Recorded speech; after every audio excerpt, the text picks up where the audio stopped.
জীবনটাকে কিভাবে তৈরি করেছে। তো আল্লাহ একটা জীবন যে নামাজ 2 রাকাত, কি বুঝেছি আমরা?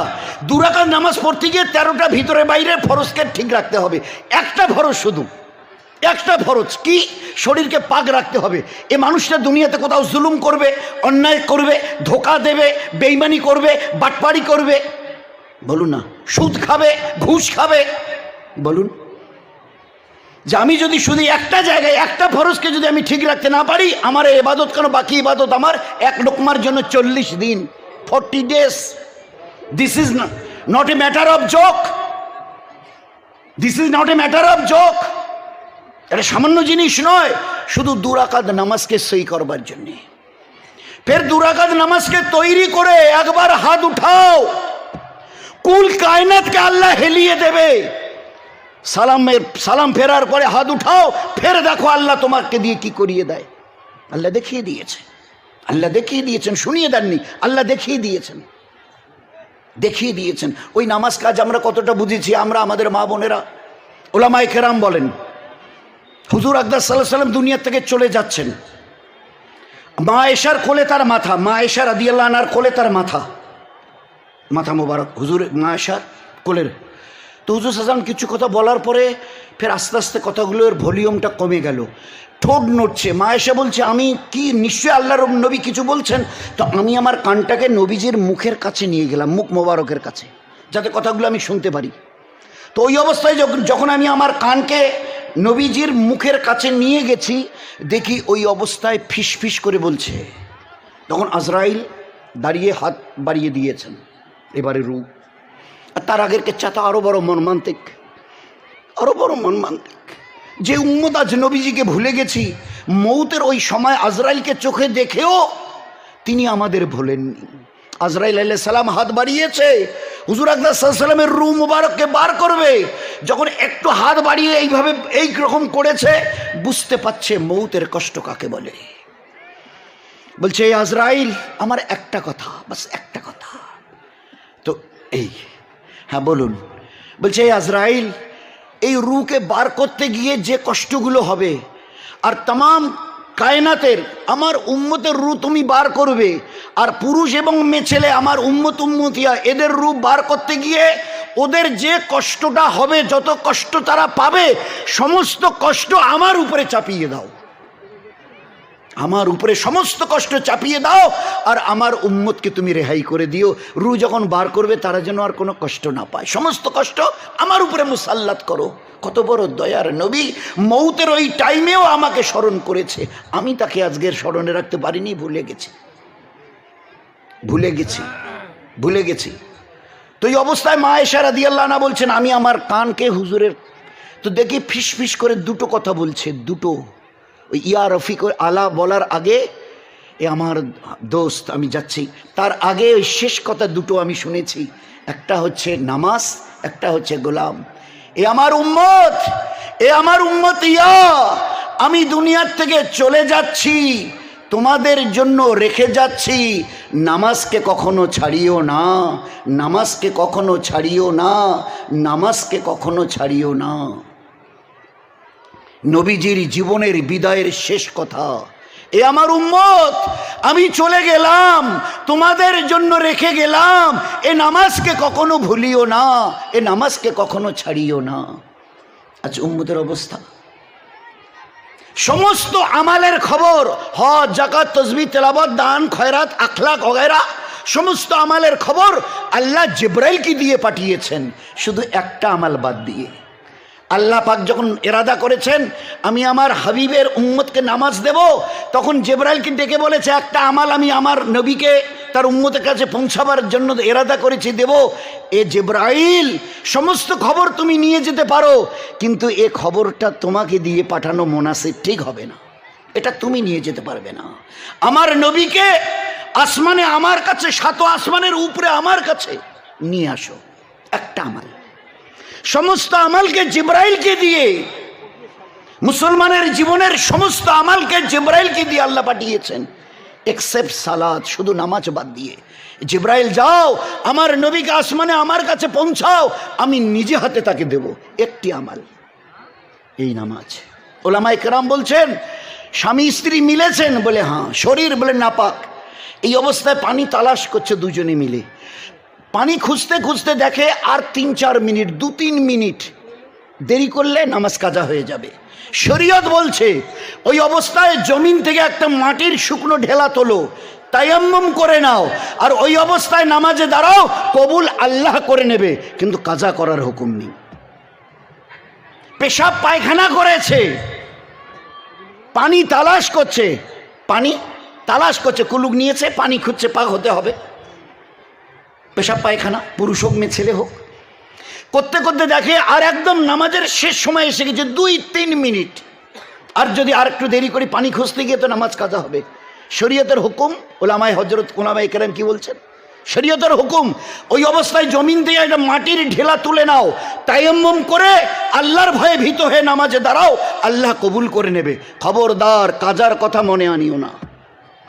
মা তার বাচ্চা প্রসব করছে, মায়ের ভিতর থেকে একটা বাচ্চা, তার কিছুটা অংশ বার হয়ে এসছে, কিছুটা অংশ বাচ্চার বের হয়ে এসছে, এখনো রক্ত আসেনি। শরীয়ত বলছে ওই অবস্থায় মায়ের হাতে একটা মাটির ঢেলা দাও, আর তাকে বলো তায়াম্মুম করে নিয়ে, উনি তো শুয়ে আছেন, চোখের ইশারায় যেন নামাজ পড়ে নেয়, উনি যেন কাজা না করেন। নামাজ নামাজ এত বড় দামি আমাল আল্লাহ দিয়েছিল, আসমান জমিনকে হেলিয়ে দিতে পারে।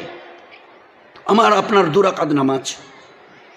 মাকে বলো যে মা বাচ্চা প্রসব করছে, বাচ্চার কিছু অংশ বের হয়ে এসছে, এখনো খুন আসেনি, রক্ত আসেনি, এখনো তার জন্য নামাজ ফরজ। ওই অবস্থায় তায়াম্মুম করে নামাজ, অথচ সবাই জানিয়ে বজমার, আমরা আমাদের মা বোনেরা, নামাজ দাঁড়িয়ে পড়া ফরজ, নামাজের একটা ফরজ দাঁড়ানো। তবে আমি যে দাঁড়াতে পারি না, মাথাটা চক্কর দেয়, বলে বসে পড়ুন। তাহলে আমি যে বসে পড়তে পারি না, পুরো শরীর কাঁপে, তাহলে শুয়ে পড়ুন। তা আমি যে শুয়ে এবারে অন্ততপক্ষে আল্লাহু আকবার বলে হাতটা তো অন্তত এতটুকু তুলতে হবে নিয়ত বাঁধবার জন্যে, তা আমি যে হাত নড়াতেই পারি না। শরীয়তের হুকুম ওই অবস্থায় হাত তোমাকে তুলে নিয়ত বাঁধতে হবে না, চোখের ইশারায় তুমি নামাজ পড়ে দাও, আল্লাহ কবুল করে নেবে। হায় হায় হায়, সেই উম্মত আজ নামাজ থেকে খালি হয়ে আছে। নামাজের হাদিস, আসসালাতু মিরাজুল মুমিনিন, নামাজ হলো আমার হাবিবের উম্মত উম্মতিয়া পুরুষ মেয়ে ছেলেদের জন্য আল্লাহর সঙ্গে মোলাকাত। আসসালাতু মিরাজুল মুমিনিন, নামাজকে মেরাজ বলা হয়েছে কেন না, মেরাজের ওই রাতে আল্লাহ পাক নবীজিকে তার নিজের কাছে ডেকে নিয়েছিলেন সাক্ষাতের জন্যে। তো আমাদের 2 রাকাত নামাজ আমাকে আল্লাহর সঙ্গে মিলিয়ে দেবে। হাদিসে পাকের মধ্যে এসছে, বান্দা বান্দিরা যখন জায়নামাজে দাঁড়িয়ে আল্লাহু আকবার বলার জন্য তৈরি হয়, আল্লাহ তখন ফেরেশতাকে বলে, এই ফেরেশতা, আমার ওই বান্দার বান্দির মাঝখানে যে রহমতের পর্দাগুলো পড়ে আছে সব সরিয়ে দাও, আমি আর আমার বান্দার বান্দি আমরা এক হয়ে যাই। এ কত মামুলি কথা। আল্লাহ রসুল বলছেন সাল্লাল্লাহু আলাইহি ওয়াসাল্লাম, এ আমার উম্মত শুনে নাও, তোমরা যখন সেজদায় যাও ভালো করে ইয়াদ রাখিও, তোমাদের এই মাথা আল্লাহর রহমতের 2 পায়ের মাঝখানে পড়ে। আল্লাহ কত কাছে আসে বলো, কত কাছে থাকে, কত কাছে। হুজুর আকরাম সাল্লাল্লাহু আলাইহি ওয়াসাল্লাম জিহাদের ময়দানে দুশমনের সঙ্গে তলোয়ার নিয়ে মোকাবেলা হচ্ছে, আজকের মতো যে অ্যাটম ছোড়াছড়ি নেই, রকেট কামান ওসব, তো তলোয়ার দিয়ে লড়াই হচ্ছে দুশমনের সঙ্গে। আল্লাহর নবী ভাবলেন এই সময়ে নামাজের নিশ্চয়ই কোনো হুকুম আমাদের উপরে আল্লাহ পাক বর্তাবে না, কারণ দুশমনের সঙ্গে মোকাবেলা হচ্ছে সামনাসামনি, তো নিশ্চয়ই এই সময় নামাজের ব্যাপারে আল্লাহ ছাড় দেবে। আল্লাহর নবী মনে মনে এরকম ভাবছেন, সঙ্গে সঙ্গে জিবরাইল এসে হাজির, সালাম দিয়ে বলছে, ও আল্লাহর পেয়ারা রসুল, শুনে নিন, আপনি যা ভাবছেন আল্লাহ আপনার দিলের খবর আল্লাহ শুনেছেন, দেখেছেন। আপনি ভাবছেন এইরকম দুশমনের মোকাবেলায় তলোয়ার নিয়ে সামনাসামনি যখন মোকাবেলা হচ্ছে, এই অবস্থা হয়তো আজকের জন্যে ছাড় পাবো। এই আল্লাহর পেয়ারা নবী, আল্লাহ পাকের তরফ থেকে হুকুম এসছে, এই আপনি 2 রাকাতের নিয়ত বাঁধুন, ইমাম হয়ে আপনি 2 রাকাতের নিয়ত বাঁধুন, আর আপনার যে সাহাবারা এখানে আমার আপনার সাথে আছে এদেরকে 2 ভাগ করুন, মনে করেন 100, তো 50-50 2 ভাগ। 50কে বলুন তোমরা তলোয়ার নিয়ে যুদ্ধকে ঠেকাও, আর এই বাকি 50কে বলো তোমরা তলোয়ার রেখে আমার পিছনে 1 রাকাতের নিয়ত করো।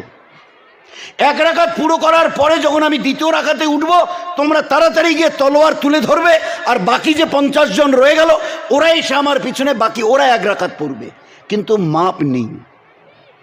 এ কথা ভাবিও না যে আজকের এইরকম অবস্থায় আল্লাহ তোমাদের ছাড় দেবে। তো আল্লাহ পাক জিহাদের ময়দানে নবীকে 2 রাকাত আর উম্মতকে 1 রাকাত পড়িও আদায় করে নিয়েছেন, ছাড় দেয়নি। সেই উম্মত আজ দোস্ত আমরা কতটা আরামে দিন রাত কাটাচ্ছি, একটাবার ভাবি না আমার এই মাথাটা যখন ওই সেজদায় যাবে, আমার মাওলা সাত আসমান জমিনের খালিকার মালিক, তার রহমতের 2 পায়ের মাঝখানে আমার এই সেজদা পড়বে। ফের সেজদা থেকে মাথা তোলার পরে আমি যখন সালাম ফিরিয়ে বলবো আল্লাহ, তো আল্লাহ বলবে আমার বান্দা বান্দি কি চাস বল, দেবার জন্যই আমি আল্লাহ তৈরি হয়ে আছি। হর জরুরতকে আল্লাহ আমাদের পূরণ করবে, জিন্দিগি আমাদের বনবে যদি 2 রাকাত নামাজকে বুঝতে শিখি। চেষ্টা করব ভাই ইনশাআল্লাহ, সবাই মিলে চেষ্টা করব ভাই ইনশাআল্লাহ। হ্যাঁ, এই জন্যে আমি আমারও জন্য খুব করে দোয়া করবেন। আল্লাহ হায়াত দিয়েছে, জীবনটাকে বানিয়ে নিয়ে আমার কাছে চলে আসিও। খবরদার, কাটাবার জন্যে জীবন নয়, কাটাবার জন্যে লাখো জানোয়ার।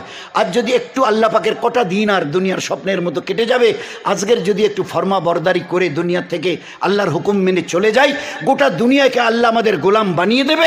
আর আল্লাহর হুকুমকে যদি ছেড়ে দেই, খোদার কসম গোটা দুনিয়ার গোলামি করতে আমাদের জীবন যাবে। So at this moment, we have to decide between these 2 ways, this and that. 2টো রাস্তা আজকের আপনাকে আমাকে সিদ্ধান্ত নিতে হবে আজকের এইখানে, যে কোন রাস্তা ইখতিয়ার করব। এক আল্লাহর গোলামি করে গোটা দুনিয়াকে আমাদের তাবে করে রাখবো, অথবা এক আল্লাহর গোলামি ছেড়ে দিয়ে গোটা দুনিয়ার গোলাম হয়ে থাকবো। এই জন্য জীবন আল্লাহ ধন্য করবে। এই দুনিয়ার কয়েকটা দিন আল্লাহর হুকুম নবীর সুন্নত তরিকার উপরে যদি জীবন কাটাতে পারি, তো ফের আল্লাহ দেখিয়ে দেবে এই জীবনের মজা কত। এই জীবনের সত্যি বলছি, কসমকে বলছি, এই জীবনের মজা কত। একটু আল্লাহর ইবাদত একটু কটা দিন করে আমরা আমাদের মা বোনেরা আমাদের জীবনটাকে ধন্য করে নিয়ে যেন যেতে পারি, তার জন্য সবাই চেষ্টা করবো ভাই ইনশাআল্লাহ। সবাই সবার জন্য দোয়াও করি, চেষ্টাও করি। আল্লাহ যে জীবন আল্লাহ পছন্দ করেন, যে জীবনের উপরে আল্লাহ রহমত, বরকত, ইজ্জত, হেফাজত, চেইন, সুকুন, রাহাত, ইতমিনান দেবার ওয়াদা করেছেন, যে জীবনের বিনিময়ে আল্লাহ 8টা জান্নাতের দরওয়াজা খোলার ওয়াদা করেছেন, সেই জীবনটাকে আমরা যেন সবাই দোয়ার সাথে চেষ্টা করে নিয়ে যেন জীবনটাকে তৈরি করে আল্লাহর কাছে ফিরে যেতে পারি। চেষ্টা করা হবে ইনশাআল্লাহ। হ্যাঁ ভাই, কারণ জীবন তো যত চেষ্টাই করি না কেন, ডাক এলে চলে যেতে হবে। আল্লাহ যেন আমাদের তৌফিক দেয়।